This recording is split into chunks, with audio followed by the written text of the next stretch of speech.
My name is Borax and I've watched the Lorax. Besides that, I'm a Phil main, so aka a support player. I find playing the same old supports can get tiring, so I want to find out how viable and how much fun it can be to play every single champion in the support role. Today we'll be looking at Velkoz, the Eye of the Void, and we'll find out how good he is as a support. Now through disintegration. Let's start our adventure by analyzing Velkoz and his ability to invade. You could start his E, which is his little circular knockup, but that would really harm your laning potential, and it is a hard ability to land with no setup. You want to start the game with your Q, which only has a 1 second slow at level 1, which doesn't make it amazing for invading. However, if the rest of your team has a really good level 1, the fact that your Q has really good range for an early game ability does mean you can get that little bit of a slow off for the rest of your team to catch up to an opponent and land more meaningful abilities. To be honest, I'm kind of reaching to justify invading with Velkoz, and I believe a C- rating for his invade is fair enough.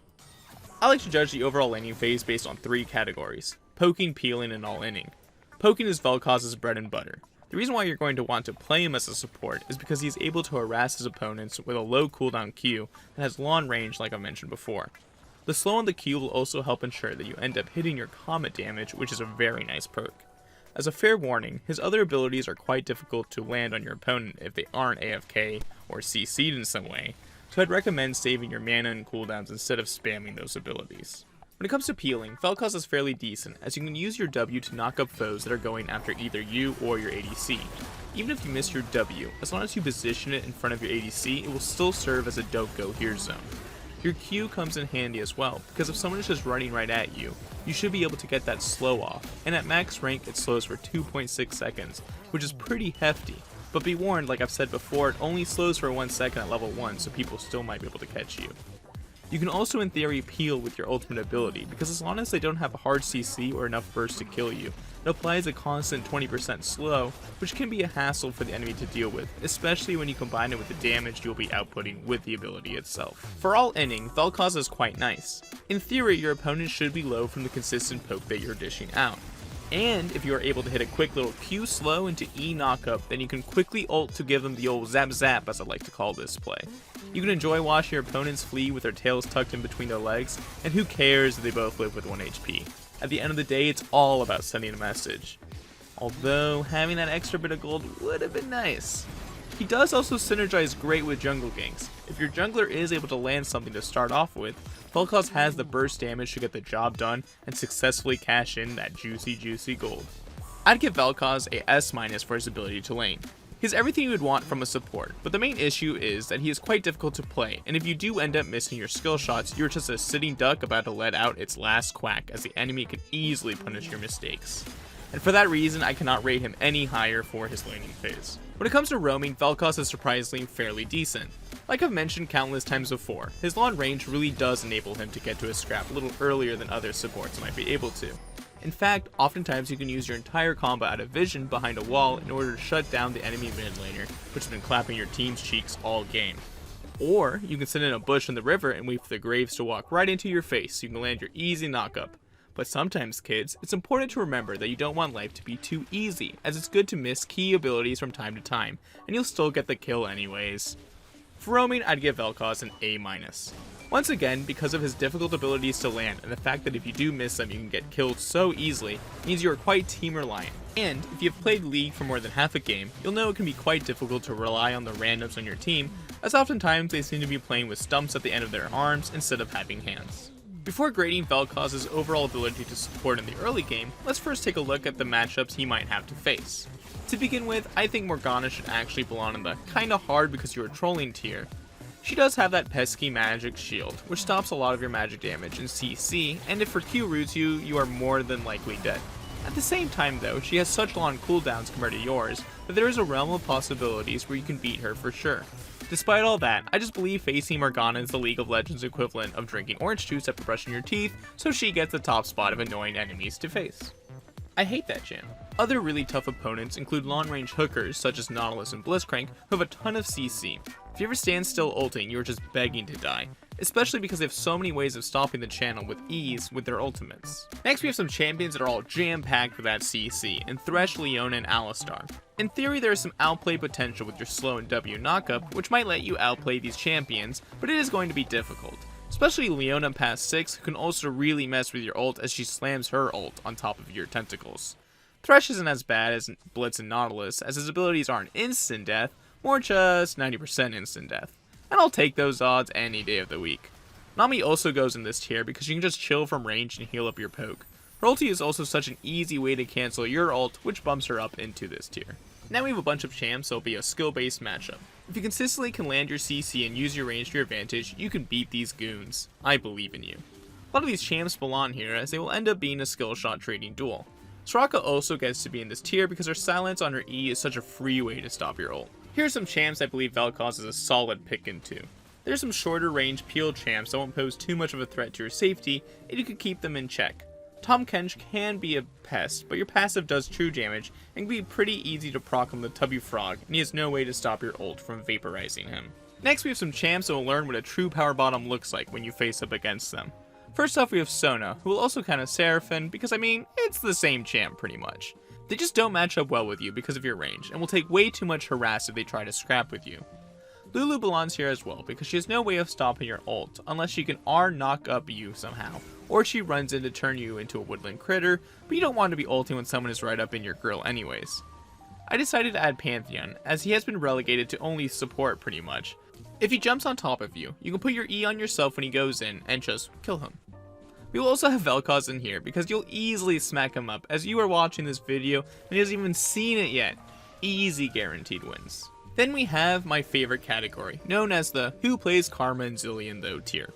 Once I face up against one, I'll change this tier, but considering that I've played against Tryndamere support and Jarvan Force support before I face these two, this category will stay. Based on all the matchups and what I've said, I'd give Velkoz a S rating for supporting in the early game. I mean, there is a reason why people play him as a support occasionally, and if you compare him to all the champs in League of Legends, he's definitely going to be one of the better ones as a support. If he was easier, I'd bump him up to a S+, as I feel he could really excel, but he is quite unforgiving sadly, and that is why I can only give him a S. I wear a closer look. When it comes to late game, I like to consider the champion's ability to engage, peel, and their overall impactfulness on a team fight when they're being utilized as a support. Velkoz is very team reliant. If for some awful reason you are the main engage for your team, it might be a good idea to consider that dodge option in champ select.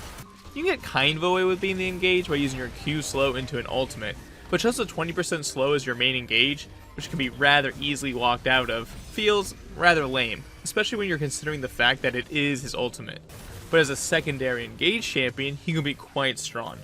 If your team can land some other form of engage, you do have that knockup to punish someone for getting caught. Also, using your ultimate on top of something else is amazing, as it does really melt foes later on in the game, even if you are a support. For engage, I'll give Velkoz a B+.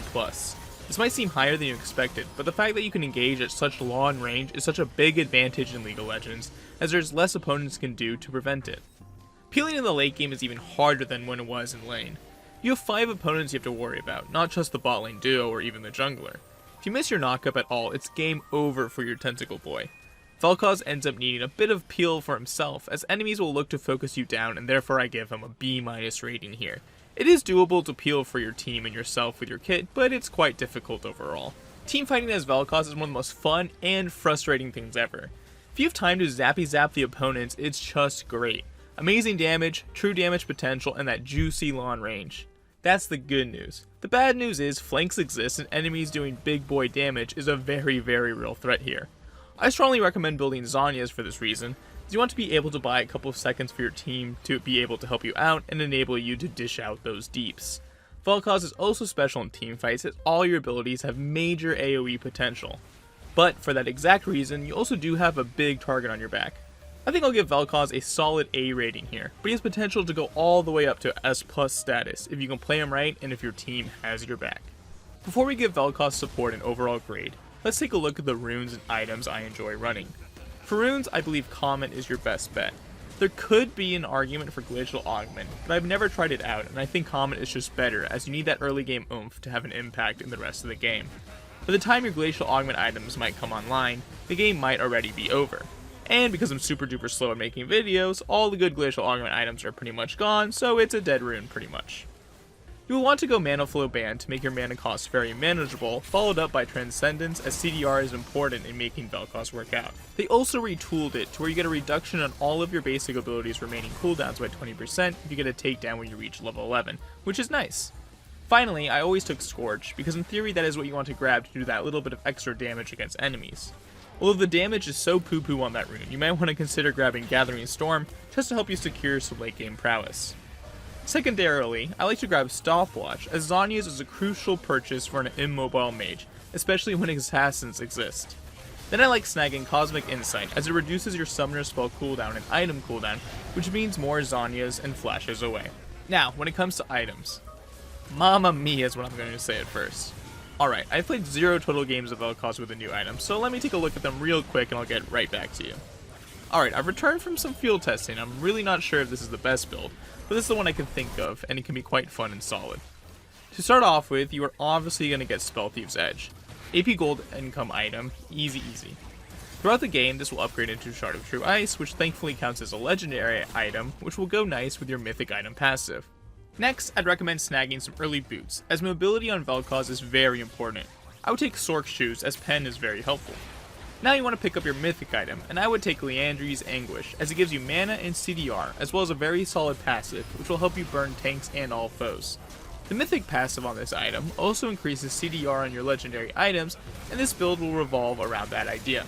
Now, you could either go for Zhonya's, to give you survivability and to upgrade your stopwatch, or you can pick up a Cosmic Drive, as the item gives you a whopping 30 ability haste and movement speed when you hit opponents, which helps you kite nicely. I'd round that out with a Vigilant Wardstone that lets you store Pink Wards, which is very important for supports, and gives you an insane 40 ability haste and 10% movement speed. Sure, it doesn't give damage, but this build is about quantity of spells over quality. It also is a legendary item, so with your mythic passive, it's another 5% ability haste, baby! Finally, if you reach a 6-item game, I like the way Chemtech Purifier looks. Damage, CDR, and a ton of grievous wounds, sign me up. With all these items, you'll end up with 133 ability haste, which is 57% CDR. I mean, that sounds like an absolute dream. Based on that alone, I should rate Velkoz's ability to support as a whopping S+++, right? Well, sadly, even though those items sound nice, you have to remember that everyone else has crazy nice items as well. And with assassins being so strong, I think Velkoz's support is going to struggle a bit in this meta, and I will give him an A+ rating overall for his ability to support. A solid choice for sure, especially earlier on, but we will have to see as the season progresses how supports end up working out. Thank you guys so much for watching, and I hope I was able to entertain and inform a little bit. If you did enjoy this video, make sure to subscribe and leave it a like, as I will be making more of these videos, and the next support I'll be trying out is Gragas, as someone asked for it, and it's actually been very meta and competitive. I encourage you guys to suggest any champion you'd like to see me make the next support video on as well, so leave your comments below. Thank you once again for watching, and good luck, have fun if you're trying out Velkoz support. You will probably need it.